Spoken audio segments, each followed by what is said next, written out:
Sweeping policy changes have defined U.S. President Donald Trump's first year back in office. From new legislation, expanded tariffs, and efforts to reshape the economy and healthcare, the administration has moved quickly to advance its agenda. Among Trump's top priorities, immigration has proved to be the most contentious. Public anger has grown after the killing of an unarmed woman by an immigration and customs enforcement officer, focusing renewed attention on the administration's hardline approach. While immigration was Trump's central campaign promise, recent polling shows a majority of Americans now disapprove of how it is being handled. CGTN's Hendrik Sebrandi reports from Minneapolis. On this bitterly cold Monday, perhaps the coldest day of the season, Minneapolis residents are back out on the streets for a 13th consecutive day of protests. Anger at U.S. immigration and customs enforcement agents has not dissipated. Those agents remain on the job in large numbers here in Minnesota. Although ICE ramped up operations in the Twin Cities in early December, it was January 7th when tensions here really escalated. That morning, 37-year-old U.S. citizen Renee Good was attempting to drive her car out of a blockaded street where immigration officers had been operating when Agent Jonathan Ross shot and killed her at close range. The Trump administration immediately declared that Good had used her vehicle as a weapon and that Ross was acting in self-defense. But many in the neighborhood had a very different take. They said Ross was in no danger whatsoever and that this was nothing less than murder. Protests began then and have not let up since. It's believed there are now 3,000 ICE agents on the ground in Minnesota and that they've made some 2,500 arrests so far. Many residents here call the ICE operations cruel, racist, indiscriminate, and illegal. Of course, Minneapolis is not the only city, led by Democrats, by the way, that's been the subject of immigration sweeps. Los Angeles, Chicago, Washington, D.C., and Charlotte, North Carolina came before. Here in Minneapolis, a federal judge has ruled that immigration officers cannot target peaceful protesters. Well, it now appears a lot of Americans have soured on these operations. A Quinnipiac University poll finds 57% of voters disapprove of the way ICE is enforcing immigration laws. 61% disapprove in an Associated Press poll. Popular podcaster Joe Rogan, a Trump supporter in 2024, certainly has his qualms, recently asking on one of his shows, "Are we really going to be the Gestapo?" Asking, "Where's your papers? Is that what we've come to?" The Trump administration apparently isn't thrilled with how all of this is looking visually. According to the news website Axios, President Trump is still in favor of mass deportations, but not some of the scenes that are playing out in the streets. Meantime, 1,500 U.S. active-duty soldiers are reportedly on standby for deployment to Minnesota. Those troops could be deployed if President Trump invokes the Insurrection Act. The president says it doesn't appear he'll need to do that, but the situation remains very fluid and heated despite the cold. A lot could change in the days and weeks ahead. Hendrik Sebrandi, CGTN, Minneapolis.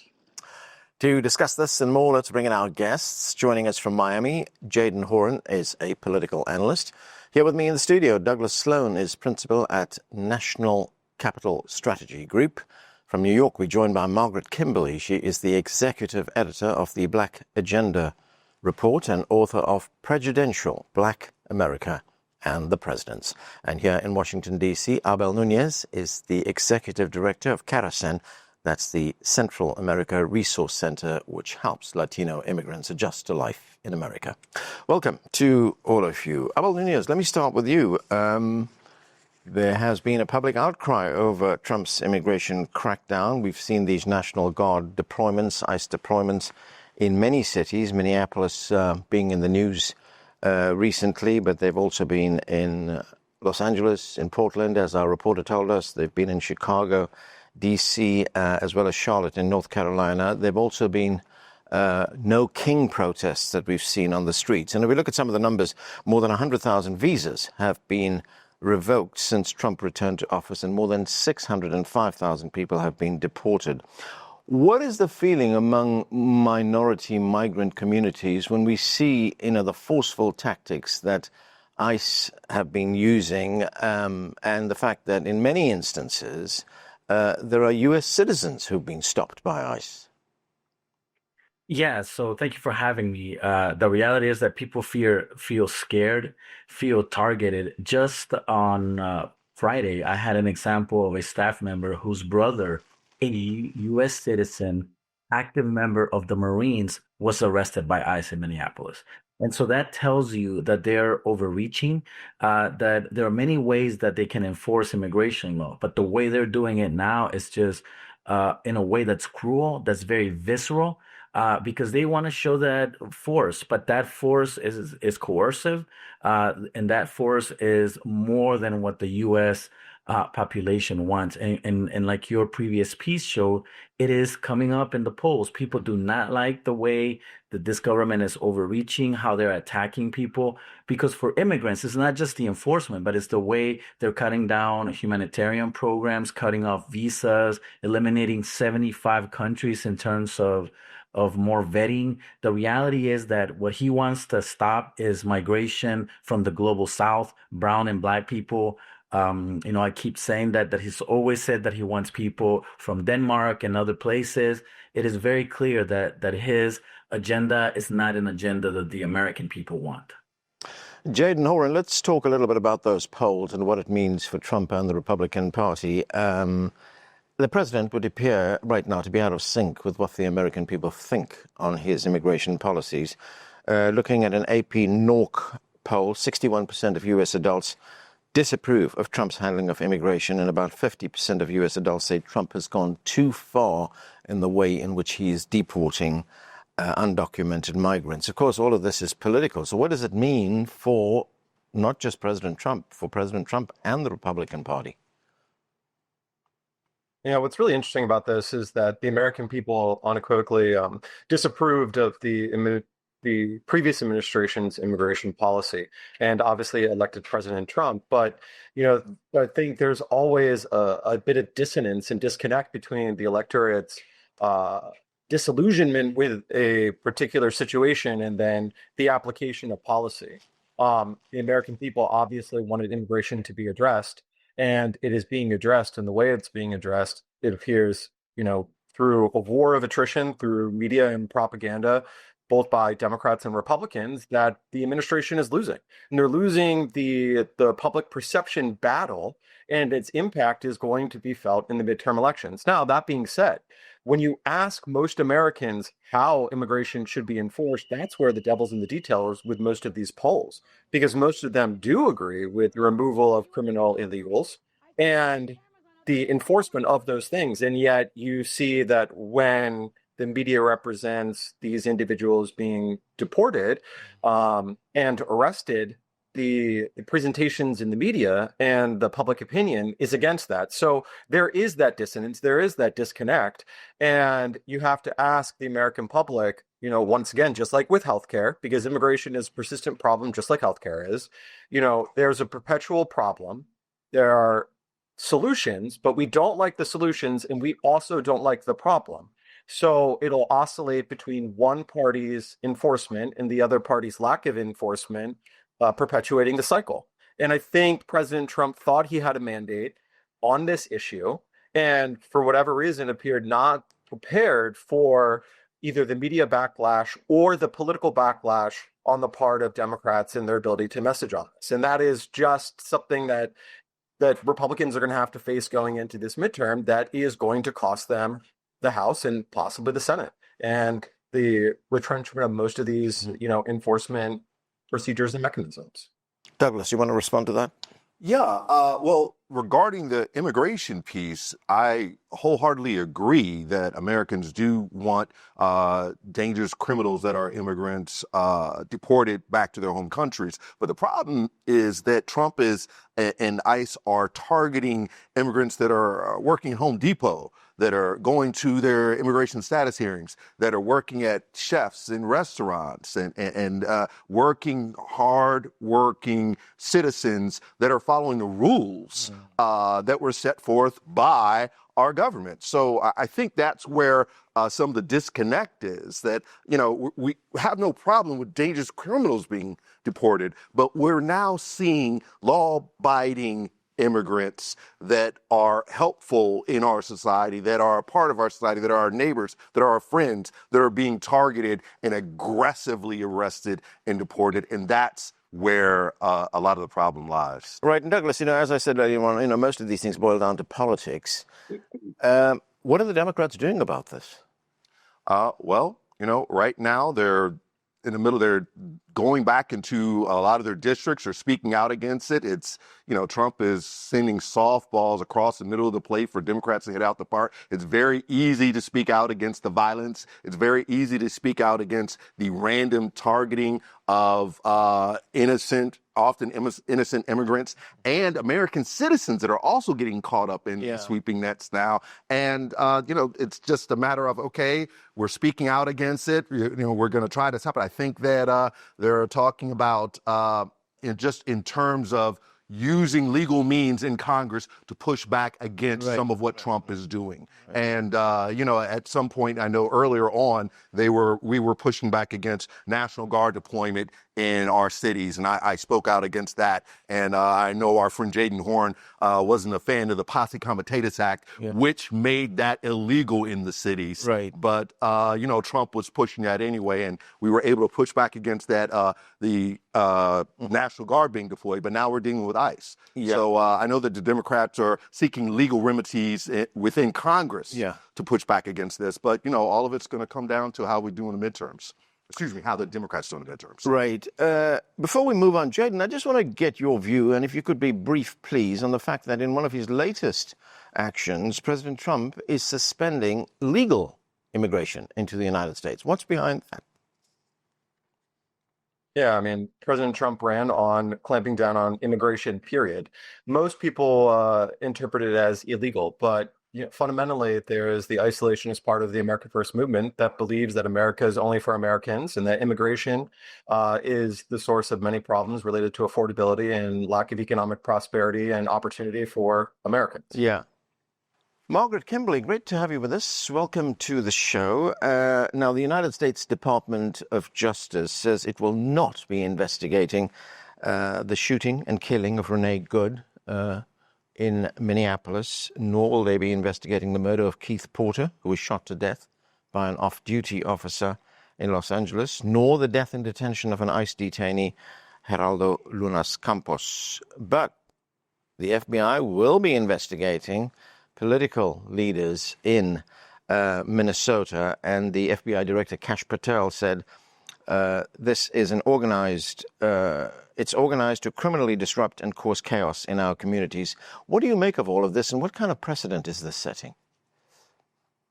Well, this is what Donald Trump has always said. He declared in a special meeting, he and Pete Hegseth, the Secretary of War, called a meeting of top brass in the military to Washington. And in his remarks, the president said, we have an enemy within. And he declared that the military would be used against civilians in this country. He has already sent the National Guard ostensibly to fight crime in several cities around the country.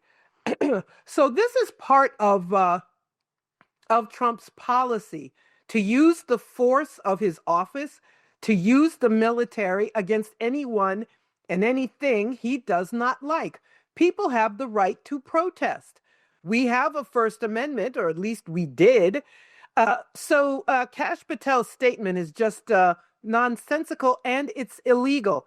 I also want to mention they're called Kavanaugh stops because of the Chief Justice of the Supreme Court saying that ICE can stop anyone based on their appearance, their accent, their skin color, basically making racial profiling legal. And that's something that many people do not like. They're American citizens of every race, every color, and they are being stopped by ICE officers. The Secretary of Homeland Security, Kristi Noem, said everyone in the country should be prepared to prove citizenship. So we have people being asked for their ID. We've seen ICE officers. There's many documented cases of people providing proof of their legal residency in the United States and being detained anyway. So people wanted change in immigration law. Most people don't have a problem with undocumented persons being deported, but most people don't want to be targeted themselves. Yeah. And that's where we are now. Margaret, today, of course, is Martin Luther King Day, in which we commemorate the civil rights leader. This is what his daughter, the Reverend Bernice A. King, had to say about what we are seeing on the streets of the country right now. Let's listen. I would say we have probably lost our soul as a nation. And you know, when I say that, I don't want people to just think about them. I want to think about you, because our inactivity is just as much an indictment on that as those who may come in alignment with, agree with the type of leadership we currently have. Now, Margaret, you have also said that state-sponsored terrorism is far more common in this country, and it comes under the guise of providing protection. That's part of a much longer quote, of course. Do you believe what we're seeing is state-sponsored terrorism? Well, it is. It's called policing. Every year in this country, police kill around 1,200 people. That's consistent. Mostly local police. They're generally not indicted, sometimes not investigated at all. Prosecutions are extremely rare. So even as we talk about Renee Good and Keith Porter, we also have to point out that these cases are typical. They're not atypical. They are very, very typical. And as far as Reverend King's statement about the country losing its soul, well, that is this eternal struggle in this country, that unless there are people making the case for justice, then we will have police killing with impunity. You will have a president sending troops into cities. You will have a Supreme Court Chief Justice saying that the police, that ICE can practice racial profiling, and that is legal. That's the struggle in this nation. If we're going to talk about King today, let us just point out that these struggles that existed when he was alive still exist today. And it's the struggle for the ordinary person to do the right thing. Jadan, what is your response to what you've just heard there? And does it also point to the fact that the country is becoming more and more divided? There's deepening polarization in the United States right now. I mean, that is a empirical fact, but also an actual fiction. The United States has, from its very founding, been built on the idea of two opposing ideologies. And from our very first election to the famous transfer of power from John Madison to Thomas Jefferson, we had the Alien Sedition Acts, we had the attempted incarceration of political opponents, and it was litigated in the courts. We obviously had a civil war. So, I tend to think it is incredibly reductive and is a great media talking point to talk about political polarization, but it is built into the very nature and structure of our government. Now, that being said, in regards to death by police, of course, the death of any individual and the unequal application of justice is, of course, wrong. But at the same time, police do exist in our country in order to enforce our laws. And the unenforcement of laws is also unjust and causes injustice. So, for those people that are shot, those investigations ought to occur. But if the police are not there, then there are people who will kill and murder other people. And we do need an enforcement and application of law. So in that sense, I hear what is being said. I second the idea of justice, but I want to offer a full indictment and say that state-sponsored terrorism, because the absence of it is also state-sponsored anarchy, which causes and loss of life and in all types of injustices of manifest kinds. And immigration, illegal immigration, was one of them, which is why the people responded by electing Donald Trump. Whether we want to agree with it or not, people were disaffected by that. Yeah, I want to get to Abel Nuñez. Abel Nuñez, I want to talk about the other big issue that's dominated Trump's first year of his second term, and that's the economy. It's played a big role. Now, according to that AP NORC poll, 62% of U.S. adults disapprove of his handling of the economy, and we all know that the economy took something of a hit when he announced those tariffs to almost the entire world, what he called Liberation Day.